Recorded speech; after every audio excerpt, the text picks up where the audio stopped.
All right, guys, I recently did a video on why you need to consume vegetables, okay? This is a continuation of that, when not to consume vegetables, okay? In the last video, just to quickly summarize, you want vegetables between 7 to 10 cups for this reason. One is to get the nutrients that you need. So vegetables provide the nutrients, especially potassium, magnesium, also the fiber in the vegetables, because we're not doing grains, feed the microbes. And microbes need this fiber to actually survive. And they will give you a friendly acid, it's called butyric acid, that then feeds your colon. It helps normalize blood sugar, decreases inflammation. Now, phytonutrients, that would be like carotenoids, all the phytonutrients, lutein, that go beyond just regular vitamins and minerals that give you additional health benefits. Okay, this is very, very important. Antioxidants, things like that. Also, the vegetables buffer the pH. So if you're just doing meat, you're going to acidify things a bit too much. And the vegetables act as a great buffer for the pH, so it's not always so acidic. All right, now, when not to do vegetables? Well, when you have this condition called SIBO, small intestinal bacterial overgrowth. Okay, what is that? That's a situation where your microbes are not all located in the large intestine, the last part of this huge tube that you have, which is like 27 feet long. I think it's like 31 feet long. The last part, the last 5 feet, is the large intestine. That's where most of the microbes should live.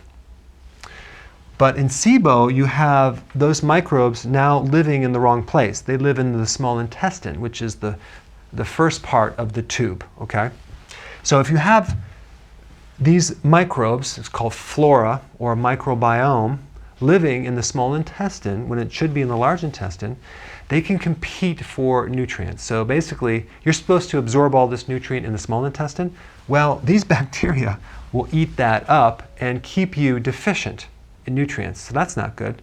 You're going to have tremendous amounts of bloating because you're going to have a lot of excessive fermentation and gas being created because these microbes are just in the wrong location. So you get nutritional deficiencies. And then if you add the fiber, that just makes it worse. So if you're consuming vegetables and you're getting so bloated and you feel like you're gaining weight and you're retaining fluid and you're getting gas, then chances are you could potentially have SIBO. You can actually get a test from it, okay? Or you can assume that you have it and do the following, which I'm going to get to in a second. Another thing that would make it worse would be if you consumed a probiotic. Why? Because you don't want to add more bacteria to a place where you have too much bacteria already, because this is an overgrowth. So one of the reasons that you got this in the first place is your stomach wasn't acidic enough, or maybe you took an antibiotic. So you don't want to consume vegetables or probiotics if you have this situation. I mean, a real good way just to know if you have it, if you feel bad when you consume vegetables, then just avoid them for 1 month. Let your body reset. You can call this the carnivore diet if you want, whatever, but we're just basically eliminating vegetables. We're giving our body some time to remove those bacteria from the small intestine and push them down into the large intestine. So you'd want to avoid vegetables and probiotics. You want to acidify the stomach with apple cider vinegar and something called betaine hydrochloride. You can get those in a combined product. I put a link down below to make it easier, but you want to acidify the stomach. 2 reasons. One is that acid will allow for a lot better digestion to occur at the beginning of your digestion, because the last thing you want is incomplete digestion right here. So we have half undigested food entering in the small intestine, and then we get more gas and more fermentation and more bloating. And we want to do fasting. Why?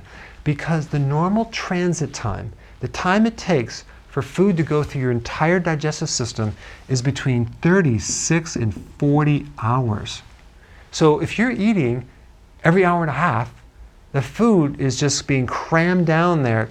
You never give your system a chance to clear out. So we want to do intermittent fasting and even longer fasting if you can, to let the body reset. Very important. I mean, even the stomach alone takes 5 hours or 4 to 5 hours for the food to get through the stomach. So if you're eating like every 2 hours or 3 hours and you're not waiting long enough, you're putting food in this tube through this little pipe when the food is still in your stomach. Not to mention the small intestine and the large intestine. So we constantly are cramming food down there. We never let our digestive system rest. And then the last thing is herbal antibiotics. Clove, oregano, and garlic. There's many other ones, but this is a really good combination to help kill off the microbes without the side effect, okay? So this is what I'm going to recommend. I'm also going to put a link down below of more additional data on SIBO down below. You can check that out. But this is a situation where you're not going to do vegetables, but for everyone else, I recommend to actually add the vegetables in there. Thanks for watching. Hey, you probably already subscribed, but if you haven't, press this little button down below and I will keep you updated.